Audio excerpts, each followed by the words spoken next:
সন্তানটাকে বাঁচাও। আল্লাহু আকবার, সুবহানাল্লাহ। ইমাম বুখারী রাহিমাহুল্লাহ একবার ছোট থাকতে তিনি অন্ধ হয়ে গেলেন, ছোটবেলায় তিনি অন্ধ হয়ে গেলেন।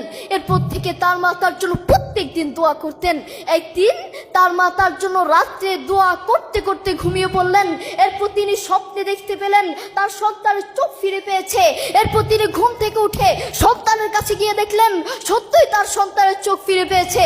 সুবহানাল্লাহ। দেখেছেন মায়ের দোয়ার কত পাওয়ার, মায়ের দোয়ার কত পাওয়ার। আপনার মা আপনাকে সব থেকে বেশি ভালোবাসেন। প্রত্যেক মা তার সন্তানকে সব থেকে বেশি ভালোবাসেন।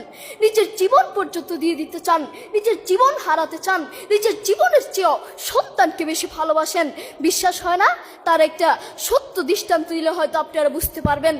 এই পৃথিবীতে আমাদের সবচেয়ে আপনজন হলো মা বাবা। তাদের চেয়ে আপনজন আর কেউ নেই। আমাদের উচিত তাদের সাথে সুন্দর আচরণ করা, তাদের সাথে সুন্দর ব্যবহার